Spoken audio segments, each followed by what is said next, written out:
కేసులో పోలీసుల నోటీసులను మాజీ మంత్రి వైసీపీ నేత కాకాని గోవర్ధన్ రెడ్డి లెక్క చేయడం లేదు. పైగా పోలీసులు వచ్చినప్పుడు ఇంట్లో ఉండకుండా దాగుడు మూతలాడుతున్నారు. గత ఆదివారం నెల్లూరులో నోటీసులు ఇవ్వడానికి పోలీసుల నివాసానికి వెళ్తే కాకాని కనిపించలేదు. దీంతో ఇంటి గేటుకు గోడకు నోటీసులు అంటించారు. సోమవారం ఉదయం 11 గంటలకు నెల్లూరు రూరల్ డీఎస్పీ కార్యాలయానికి రమ్మని అందులో ఉంది. కానీ కాకాని విచారణకు వెళ్లలేదు.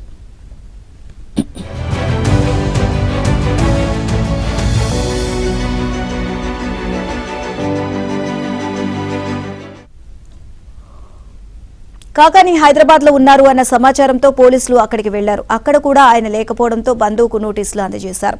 మంగళవారం ఉదయం 11 గంటలకు నెల్లూరులో విచారణ రావాలి అన్నారు. అయినా హాజరు కాలేదు. మళ్లీ బుధవారం మనుబోలు ఎస్ఐ రాకేష్ తన బృందంతో హైదరాబాద్ వెళ్లారు. వారు వెళ్లిన సమయానికి ఆయన పత్తా లేకుండా పోయారు.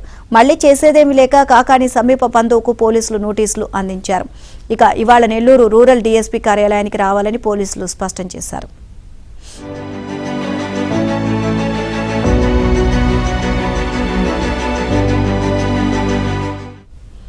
విచారణకు రాకుండా కాకాని తప్పించుకోవడాన్ని పోలీసులు తీవ్రంగా పరిగణిస్తున్నారు. అయితే ఇవాళ కాకాని నెల్లూరు వెళ్తారు అని వైసీపీ వర్గాలకు సమాచారం అందింది.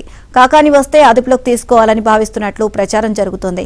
మరోవైపు ఇదే కేసులో ముందస్తు బెయిల్ కోసం ఒకటి, పోలీసులు పెట్టిన కేసును పూర్తిగా కొట్టివేయాలని మరొక పిటిషన్ను కాకాని హైకోర్టులో దాఖలు చేశారు. దీనిపై ఇవాళ తీర్పు వెలువడనుంది.